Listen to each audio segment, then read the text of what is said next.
یہ بات میں نے 5ویں جماعت میں پڑھی تھی. علامہ اقبال کی نظم شکوہ جواب شکوہ میں نے پڑھی. بانگ درا مجھے میرے بڑے بھائی صاحب نے بھیج دی تھی.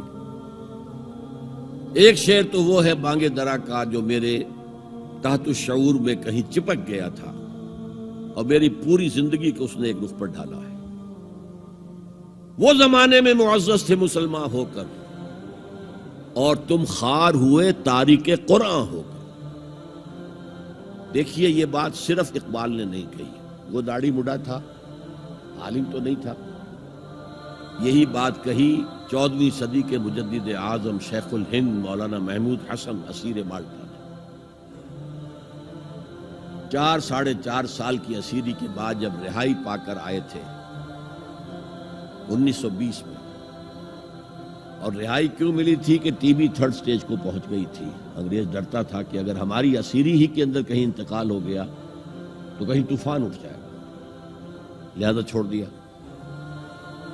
دیوبند میں ایک جلسہ منعقد ہوا اور وقت کے سارے بڑے بڑے علماء موجود. اشرف علی تھانوی صاحب موجود، شبیر احمد عثمانی صاحب موجود، مولانا حسین احمد مدنی موجود، ہمارے جو پاکستان میں مفتی محمد شفیع صاحب موجود. اور انہوں نے یہ واقعہ لکھا ہے اپنی کتاب میں وحدت امت میں کہ شیخ الہند نے کہا کہ ہم نے تو اپنی 4 سالہ دور اسیری میں جتنا ہی غور کیا ہے، ہمیں اپنے زوال کے 2 اسباب نظر آئے ہیں.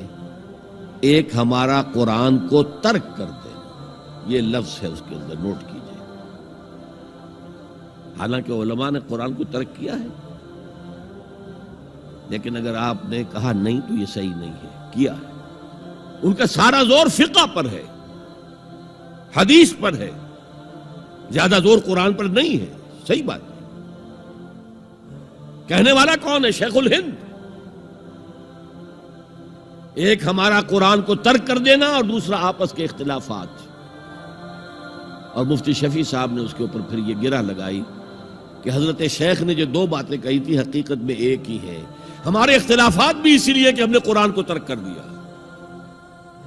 تو یہ ہے ایک شعر جو میرے ذہن میں چپک گیا تھا.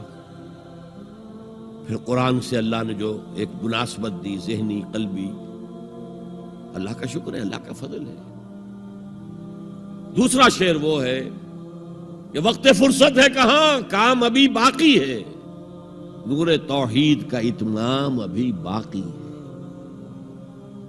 پورے کرہ ارضی جب تک کہ توحید سے جلوگر نہ ہو جائے اور اسلام کا ڈنکا نہ بج جائے، اس وقت تک حضور کا مشن مکمل نہیں ہے. حضور حوالے کر کے گئے تھے امت کے. خطبہ حجۃ الوداع میں آپ نے سوال کیا الا هل بلغت، اور 1.25 لاکھ کے مجمع نے جواب دیا انا نشهد انك قد بلغت الرسالة واديت الامانة ونصحت الامة وكشفت الغمة.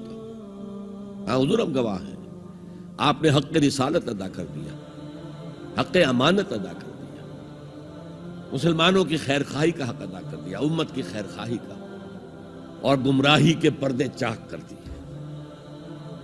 3 دفعہ حضور نے سوال کیا، 3 دفعہ جواب دے کر پھر آسمان کی طرف نگاہ اٹھائی اور انگشت شہادت سے اشارہ کیا اور پھر لوگوں کی طرف اللہم اشہد اللہم اشہد اللہم اشہد، اے اللہ تو بھی گواہ رہے، یہ مان رہے ہیں کہ میں نے پہنچا دیا.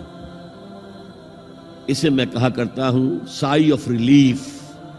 کندھوں پر ایک بہت بڑا بھاری بوجھ آ گیا تھا، بہت بڑی امانت تھی قرآن. اس کے پہنچانے پر کیا کیا تکلیفیں اٹھائی ہیں. پاگل کہے گئے، مجنون کہے گئے، شاعر کہے گئے، ساحر کہے گئے، مسحور کہے گئے، کیا نہیں کہا گیا. اور پھر جو مارے کھائی ہیں، جو 3 سال کی شیب بنی ہاشم کے اندر اسیری تھی، جس میں کھانے پینے کی چیزیں گھاٹی میں داخل نہیں ہو سکتی تھی. ہماری جیلوں میں تو آپ کو کھانا تو ملتا ہے، وہاں تو کچھ نہیں تھا. پھر طائف کا پتھراؤ یاد کیجئے، پھر مکے سے نکلنا اور 3 دن رات ایک غار میں چھپے رہنا. پھر مدینے کے اندر آپ کو معلوم ہے غزوہ بدر آ رہی ہے، اس میں 70 اگر کافر مارے گئے تو غزوہ احد میں 70 صحابہ شہید ہوئے، جن میں حضرت حمزہ بھی ہیں. 3 رشتے ہیں حضرت حمزہ سے حضور کے، چچا بھتیجا، سب کو بس یہی معلوم ہے.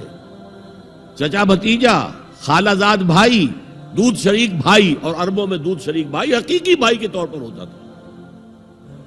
اور ان کی لاش سامنے آئی ہے کہ ناک کاٹ لی گئی ہے، کان کاٹ لیے گئے ہیں، اور پیٹ چاک کر کے کلیجہ چبایا گیا ہے.